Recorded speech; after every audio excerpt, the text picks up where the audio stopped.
Brain Talks Podcast, terceira temporada. E olha, para começar a terceira temporada, eu acho que tanto o tema como a pessoa, ninguém melhor, e vocês em especial, nossos ouvintes e a audiência, mas eu tô aqui com a Regina Nogueira, uma amiga minha, uma pessoa que tem meu respeito e minha admiração, uma trajetória incrível no mundo corporativo, na área especificamente de marketing. Ela fez um posicionamento muito interessante com grandes empresas e depois saiu para a carreira solo e hoje ajuda pessoas a se posicionarem num tema que é muito interessante, porque não é branding, é rebrand, ou seja, você tem uma segunda chance de recomeçar com autoconhecimento, com um entendimento, uma expansão mais sistêmica sobre a marca e o impacto do brand na sua carreira, na sua vida. Afinal, você começa a tua palestra no Brain Talks falando, você sabia que você é uma marca? Eu acho que é uma forma provocativa e interessante de ampliar a nossa visão acerca de nós mesmos. Rê, obrigado. Primeiro, parabéns pela tua palestra no Brain Talks. Segundo, obrigado por você estar aqui de novo para a gente falar sobre isso. E você sabe que você, além de uma grande amiga, uma pessoa super especial aí na minha rede. Nossa, tô cheia já, tô feliz, muito obrigada, eu que agradeço o convite, você é um cara muito especial também, e eu também aprendo muito com você, juntos, essa neurociência toda. Pra gente começar, eu queria que você se apresentasse um pouquinho melhor para todo mundo, e depois eu queria entrar um pouquinho mais no tema da tua palestra, que foi genial. Legal. Bom, eu fui do mundo corporativo mais de 20 anos, há mais de 20 anos atrás eu quebrei algumas barreiras, sendo a primeira mulher mais jovem, diretora, promovida a diretora numa grande multinacional. Então, assim, eu passei por muitos momentos difíceis, porque hoje, como eu sempre digo, o mundo está super feminino. Tá tranquilo. Mas há 25 anos atrás não era bem assim. Então, o que eu usava para poder lidar com tudo isso? Foco. Treinada para matar. Sim, um posicionamento super assertivo. Exato, porque para você poder ter isenção, inclusive, para poder exercer da melhor maneira possível. Então, acho que essa é uma grande dica, né? Foco no trabalho, porque se a gente dispersa, a gente se prejudica e depois a empresa também acaba se prejudicando. Né?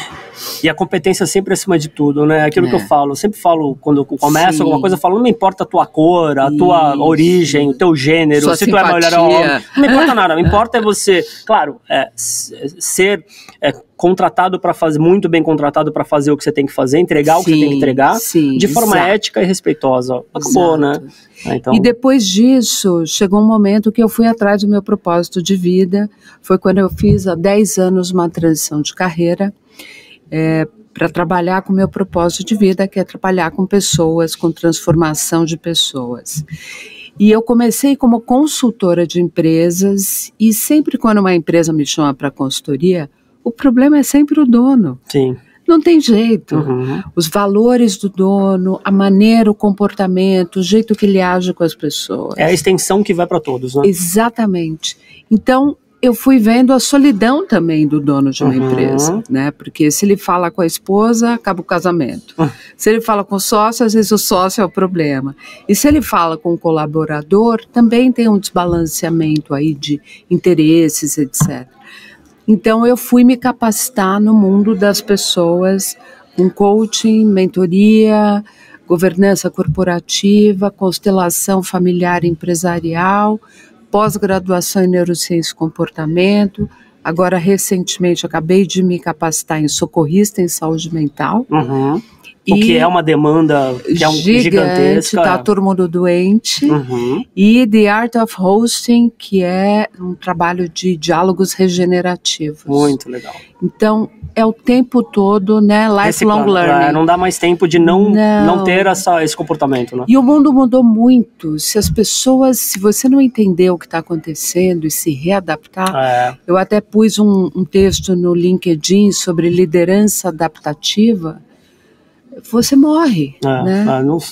É de Darwin, mas tão atual, né? Então, exatamente. É uma teoria darwiniana, mas tão atual, eu acho que está na natureza. Exato. Rê, você falou muito sobre, você deu vários exemplos, você falou muito sobre marca, você expandiu, provocou bastante as pessoas que estavam no Brain Talks, e você fala muito que toda marca, né, é uma influência, ela tem uma capacidade de influenciar, de contaminar, de infectar as pessoas, seja positivamente ou seja negativamente. Sim. Fala um pouquinho mais sobre o poder que uma marca tem da influência e depois a tua sacada de você trazer tudo isso para o processo de rebranding. Perfeito. Né, que não deixa de ser uma mentoria ou um coach que você faz para a pessoa e você tem que ter um olhar mais holístico, mais sistêmico. Eu acho que essa tua formação, sem sombra de dúvida, auxilia muito quem vai fazer o processo de rebrand, seja numa organização, exato, né, ou seja uma pessoa individual, ou um grupos, CEO, sim, etc. Grupos, C-level, etc. Na verdade, o rebranding é para todo mundo, né? E porque, afinal de contas, o mundo está em total rebranding. Sim. A pandemia foi um chacoalhão para as pessoas entrarem para dentro e perceberem os seus comportamentos. E é exatamente um processo comportamental onde a gente não tem noção de que, mesmo que a gente entre calado, mudo no ambiente, a gente causa um impacto. Sim. E as pessoas olham para você e já tiram conclusões. Elas já veem uma marca. Então, por exemplo, que pessoa extrovertida, ou que pessoa antipática, né? Que pessoa empática. Arrogante. E o mundo corporativo é assim. Então, se você tiver consciência de quem você é, você consegue, inclusive, se divertir nas situações. Sim. Mas o grande problema é que as pessoas não têm noção do poder, principalmente a liderança. O líder é aquele cara que você quer ser ele. Sim. E muitas vezes a gente vê aí casos de lideranças que está todo mundo sendo demitido, a empresa está passando por uma série de dificuldades, ele chega com Porsche na garagem. Então, assim... Existe uma incoerência, né? Exato, uma incoerência e é sutil. E muitas vezes o dono da empresa não percebe isso, que o jeito que ele se veste, o jeito que ele fala, que é exatamente o que acontece com a gente. E nós somos seres emocionais. Dependendo da maneira como a gente age, a gente causa um impacto. E as marcas têm uma potência muito grande. Quem aqui nunca viu um casal no restaurante, os dois, cada um num celular? Nós somos impactados por mais de 4 mil marcas por dia. É muita coisa, né? Se a gente parar para analisar, né, da hora que a gente acorda até a hora que a gente vai dormir, é o tempo todo. A hora que você vai levantar para escovar o dente, você tem a escova, você tem a pasta, você tem o sabonete, você tem... né, e é muito interessante. O enxaguatório bucal. É tudo é marca, né? Tudo é ela tá na nossa vida, né? Então isso vai te impactando e vai criando na tua mente um espaço que a gente chama de share of mind, que é uma fatia da tua cabeça onde todas essas marcas vão te impactando. E é isso que leva você a, por exemplo, a fazer escolhas de determinadas marcas. Quando você vai fazer uma compra no supermercado, por que você pega a água X e não pega a água Y? E isso é quando tem um elo emocional entre como a marca se comunica e como você se comunica. Perfeito, é exatamente. Por isso que a tua pergunta é, se você fosse uma marca, qual seria a sua marca? Exato, porque... Tem uma identidade emocional ligada. Exato, você que está aí ouvindo, se você fosse uma marca, que marca você seria? Então as pessoas falam, mas é muito difícil essa associação. A marca que você tem identificação, aquela marca que você pensa e fala, nossa, que marca bacana, nossa, que produto bom. Você não percebe que, na verdade, quando você vai olhar essa marca, os atributos, tem um atributo filosófico dessa marca por trás, que pode ter a ver com a tua filosofia de vida. Atributos racionais, preço, tamanho, cor, etc. E, obviamente, fortíssimos atributos emocionais. Que antigamente, né, não tão antigamente, mas a gente falava dos arquétipos, né? Exato. Que as marcas se conversam através dos arquétipos, que tem uma identidade ali, né? O bobo da corte, todos aqueles, se não me engano, não lembro quantos arquétipos eram, 9, 12, enfim. Sim, e por exemplo, a marca, tem marcas que são explicitamente racionais, né? Quadrias de alumínio, né? A marca Alumiplast, sei lá. Então, é uma coisa bem racional. Agora, quando você se identifica, por exemplo, uma das maiores marcas que as pessoas se identificam é a Apple. E é impressionante como cada pessoa se identifica com uma coisa. Ontem uma cliente minha, que é muito jovem, ela falou, eu me identifico com a Apple. Ela é top de linha, primeiro lugar em tudo, um gênio, uma menina... Design, né, funcional. E o que pegou a marca para ela que tem a conexão? Ela falou, o Steve Jobs, como ele se comportou, a capacidade dele de voltar e refazer resiliência o trabalho, absurda. Resiliência absurda, conexão humana com as pessoas, apesar dele ser uma pessoa muito difícil. Exigente, é. Então é muito interessante. Bom, obviamente, ser friendly, né, amigável, ela é uma pessoa doce, amigável, empática. Então, assim, ela mesma ficou encantada, que ela falou, que incrível, eu nunca imaginei que a minha identificação com uma marca tivesse tanto a ver comigo. E eu lembro de um caso que você estava palestrando recentemente, eu estava na sua palestra e uma pessoa, aquilo que a gente estava conversando antes de iniciar a gravação aqui, a gente falou, uma marca, ela tem aspectos percebidos tanto que podem ser adjetivos da ordem negativa como positiva, a polaridade do menos e do mais. Uma pessoa que falou Bombril. Bombril. Eu me identifico com Bombril. Foi incrível. Mas o meu lado é que eu faço muita coisa. E para mim, Bombril... Pau para toda obra. 1001 utilidades, né? Exato. Foi incrível. E a mesma pessoa estava com um aspecto negativo, de que, então, olha só a delicadeza de ter essa interpretação. Exato. O que é incrível nesse processo de rebranding é que a pessoa tem a chance de, instantaneamente, ela fala... Eu sou uma Apple, eu sou um Bombril. E ela chegou muito alterada e eu resolvi testar e perguntei, se você fosse uma marca, ela estava nervosa, que ninguém respeitava, que ela estava no telefone e as pessoas continuavam falando, ela parou para pensar, porque não é uma pergunta simples. Não. Tem pessoas que, como ela virou e falou Bombril. Na hora que ela falou isso, ela falou, a culpa é minha. É verdade. Sou eu que não ponho limite, eu que não me respeito, então... Ela respondeu e já entendeu por quê. Gente, foi impressionante o diagnóstico que ela mesma fez dela. E daí ela foi se acalmando, a gente foi levando o processo e tal. E no final, quando ela estava mais tranquila, foi quando eu perguntei, que marca que você gostaria de ser? Que na verdade essa pergunta é assim, o que você não gostaria que as pessoas fizessem com você? Boa. Adoro quando a gente coloca um não na pergunta. E ela respondeu Omo.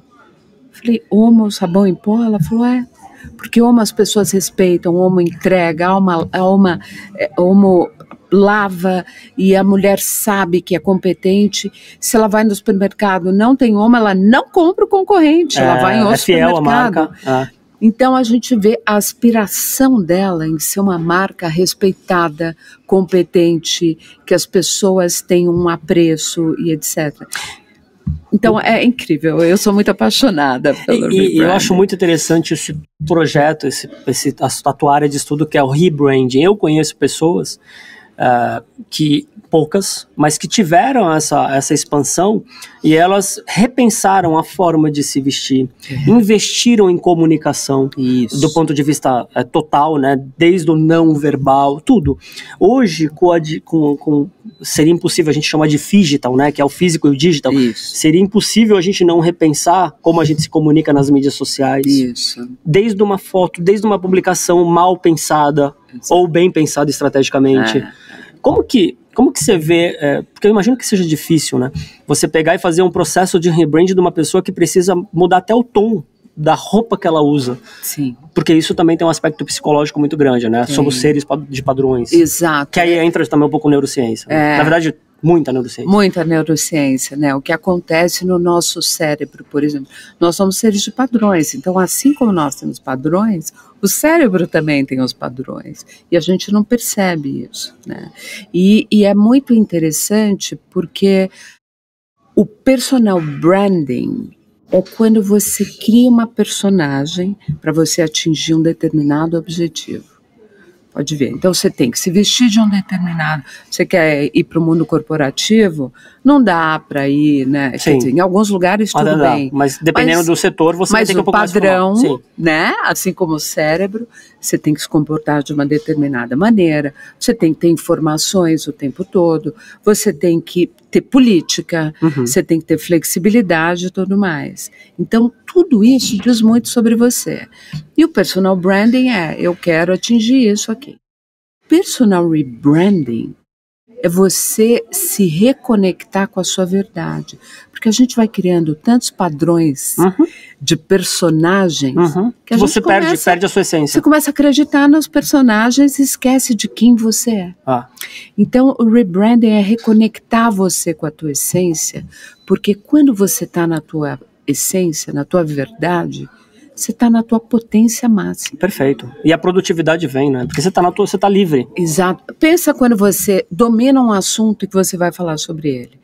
Você enxerga a situação, você consegue conectar seus raciocínios, você fala o que você deve falar e você escuta o que as pessoas falam.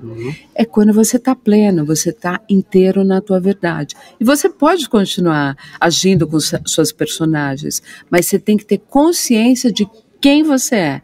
Por isso que eu falei que você pode se divertir.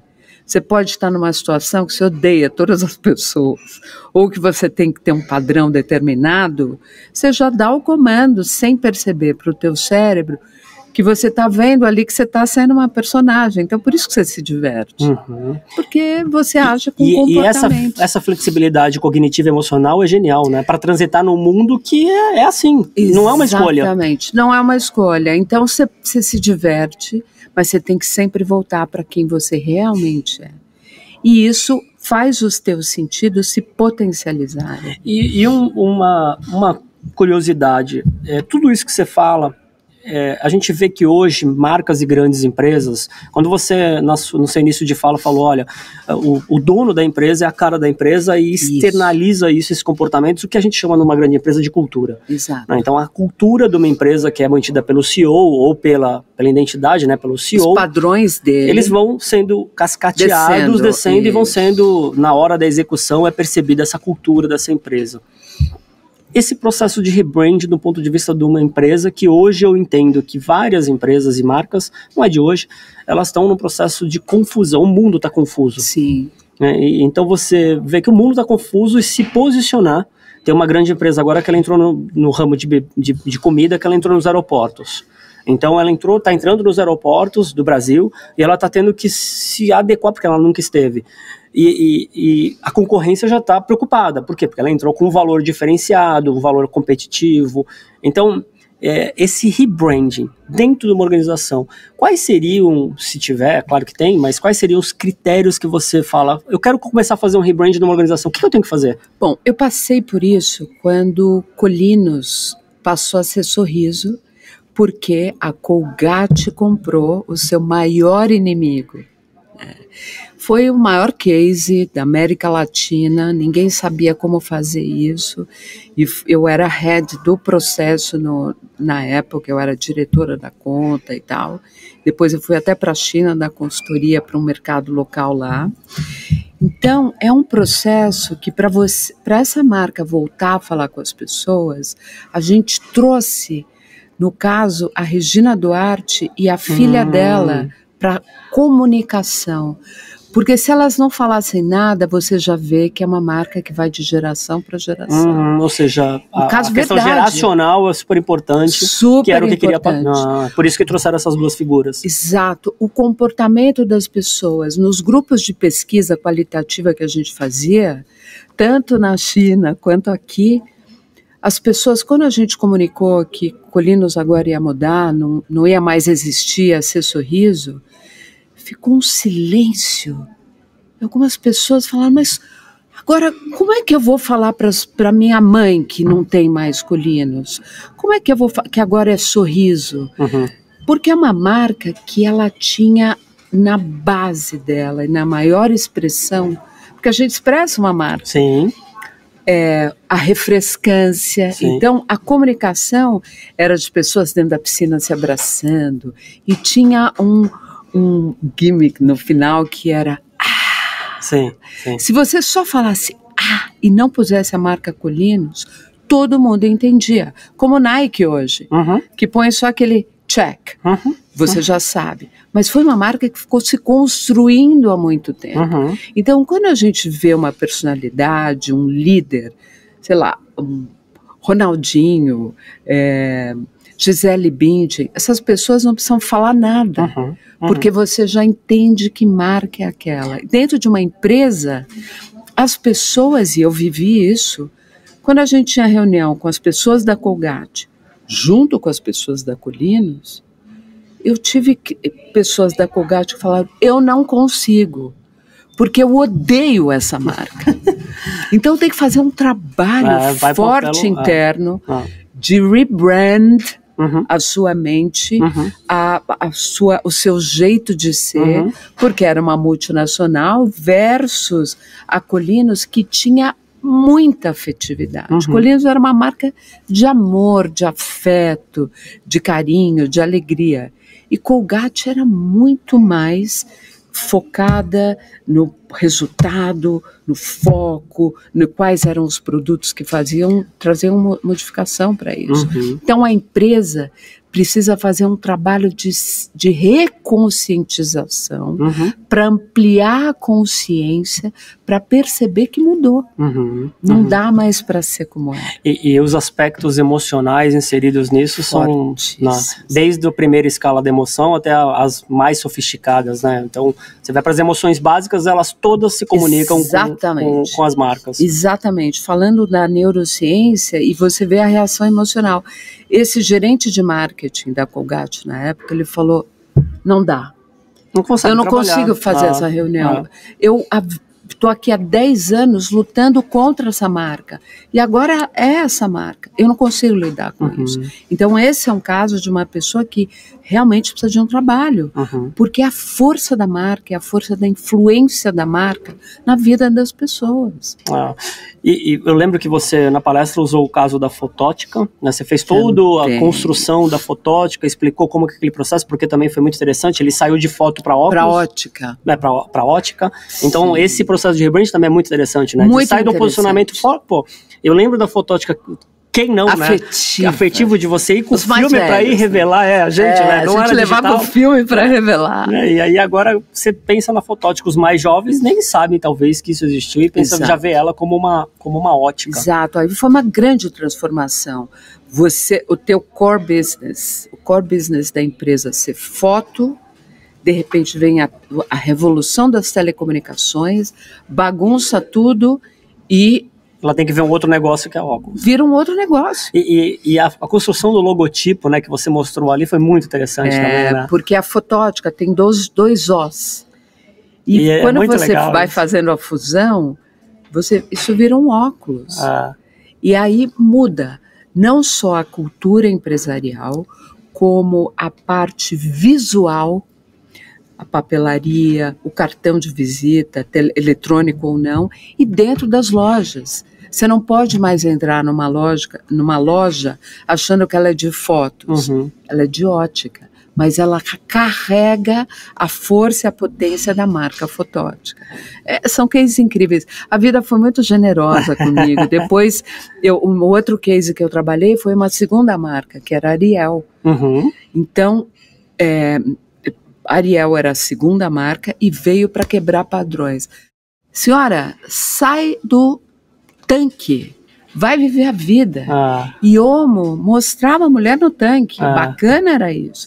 E a gente falou, não, sai do tanque, vai curtir a vida, deixa que a Ariel faz a parte de esfregar e de trazer foi uma sacada muito legal. Foi incrível. E se a gente vai para ir para o caminho final aqui, mas se a gente vai para o comportamento humano, não tem como desconectar, né? Não tem como desconectar. Eles são mesmo. E para a gente finalizar, queria queria te fazer uma pergunta. Se uma pessoa ou uma organização hoje, ela quer fazer o processo de rebrand, qual que seria as 3 etapas? A primeira, a segunda e a terceira para se estabelecer um rebrand?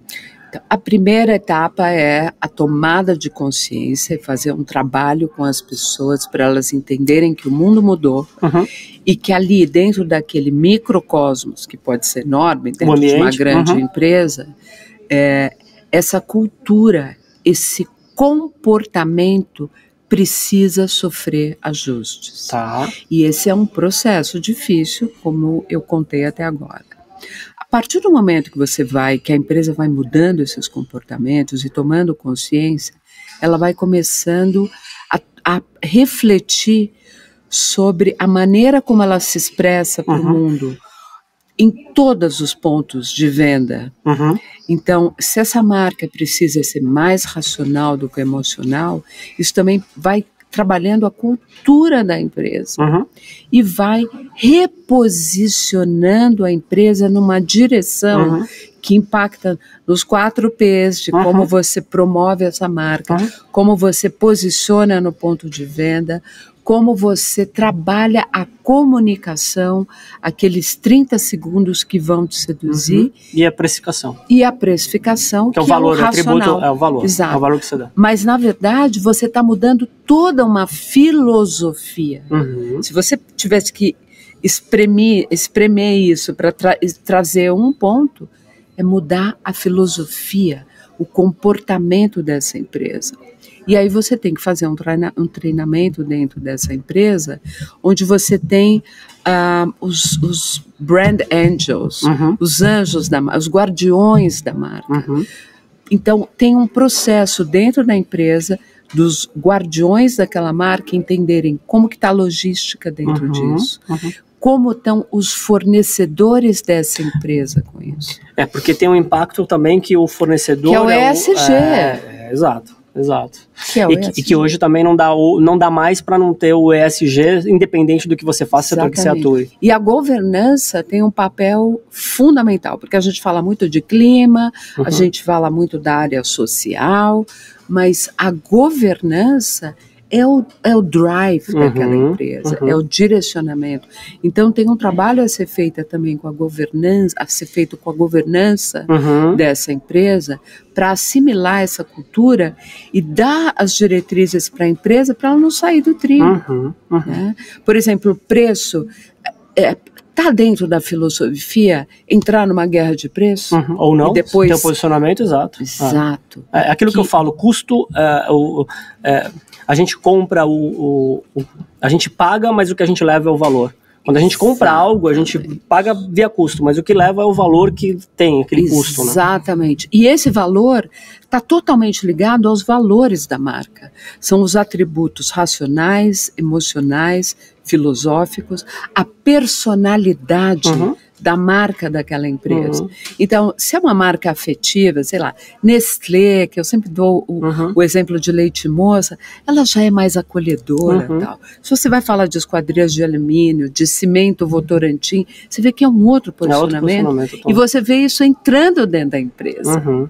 No clima, no jeito das pessoas serem. Você entra no Google, você vê todo mundo muito descontraído e tudo mal, o que não quer dizer que essas pessoas trabalhem de forma não séria. Muito, né? Exatamente. Mas é uma cultura. E essa cultura do informal, do jeito que se veste, de tomar cerveja e ter coisas disponíveis, é uma cultura nova, que sofreu muitas resistências. Assim como o rebranding, as pessoas não entendem o que é personal rebranding. Porque elas, como assim? Mas eu sou uma marca? Sim. Por exemplo, aqui, o meu cabelo, o meu brinco, o meu anel, o relógio, a camisa que eu estou usando, tudo isso está passando para vocês uma marca. Vocês podem estar falando, que é essa metida aí falando, ou nossa, que jeito elegante, autoritário, ou que elegância, ou que, enfim. Agora, se eu vou numa balada, eu não vou com uma camisa social. Você vai se comportar de acordo com o meio. Exato, eu vou me divertir, vou criar uma personagem, mas o teu eixo a minha essência... Tá lá. Exato, eu quero me divertir e o humor, para mim, é muito fundamental. e me divertia. Isso é a vida. A roda da vida, você tem 10 áreas na vida. Você tem que equilibrar. A gente busca o quê? Equilíbrio da nossa marca na vida. Inclusive o corpo, né? O objeto mais importante do corpo é a homeostase, que é o equilíbrio total entre ele. Exato. Se as pessoas... É fascinante, né? É muito bom. Eu me empolgo. Não, mas é uma delícia. Se as pessoas quiserem te encontrar e acham que vão querer, como que elas te encontram? Bom, eu tô no LinkedIn, Regina Helena Nogueira.